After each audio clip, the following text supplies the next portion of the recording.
tout l'interpeller en tant que sénateur et président de la commission des finances du Sénat. Madame la sénatrice, vous êtes nos représentants au Parlement des élus locaux.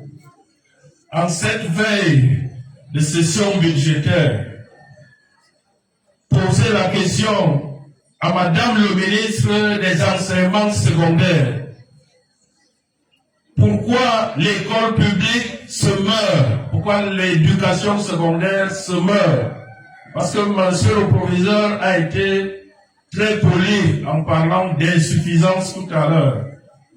Mais lorsque moi j'ai visité ces salles de classe d'un lycée d'enseignement général, j'ai failli couler des larmes dans la boue et la poussière de ces salles de classe. C'est inadmissible. Inadmissible. Et si nous ne vous le disons pas, on ne peut pas laisser l'école publique dont le délégué départemental vient de faire un beau poème ici. C'est l'école publique qui a la vocation de relever les enfants issus de nos petites classes sociales. C'est l'école publique qui doit fabriquer les testeurs.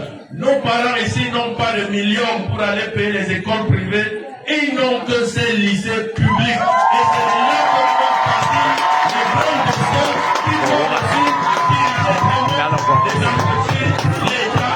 Ici, je ne vois que des talents. Il n'y a pas un enfant camp ici. Quand on atteint un taux de réussite de 0% au bac, ça veut dire qu'il y a un échec total du système. Et c'est inadmissible. J'interpelle monsieur le sénateur, madame la sénatrice, l'État dépense chaque année 550 milliards l'année dernière.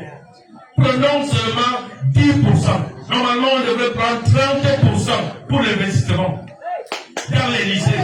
Ça fait combien de milliards?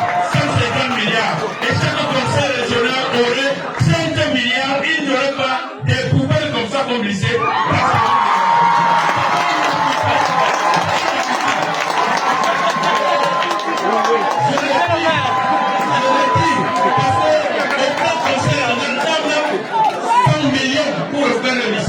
J'espère que quand vous allez au Sénat demain, vous allez poser la question. Combien de milliards avez-vous transféré aux conseils régionaux pour réhabiliter tous les lycées du Cameroun? C'est inadmissible. Je le dis parce que la décentralisation a bien avancé dans l'éducation de base. Le bassin de Télé comporte 6 écoles primaires.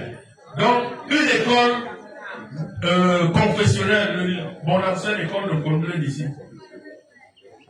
Toutes ces écoles, avec le peu de moyens que l'éducation de base transfère déjà aux communes, nous avons réhabilité les 6 écoles primaires du bassin de Télé en 4 ans, avec très peu de moyens. Et toutes ces écoles sont neuves et propres. Rien à voir avec ces poubelles.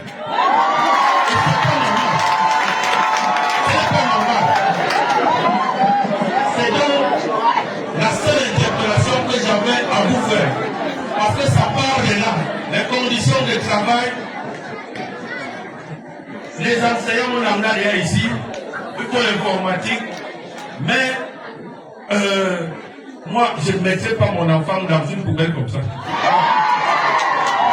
Mon enfant ne peut pas étudier dans une poubelle comme ça. Et quand je refais les écoles primaires, je me mets à la place des enfants, des tout petits enfants, la maternelle, l'école primaire, ils vont s'asseoir dans ces salles de classe. Et c'est pour ça que nous faisons cet effort à l'école primaire. Il faut qu'à l'enseignement secondaire, la décentralisation avance et les enseignants et les ressources qu'on mette à la disposition totale du conseil régional, il y aura la présence effective des enseignants, il y aura l'entretien des bâtiments et nous allons retrouver une école publique capable de fabriquer de grands destins. Tous ces enfants peuvent faire de grandes personnes demain si on met les moyens, si on les accompagne. Je vous remercie pour votre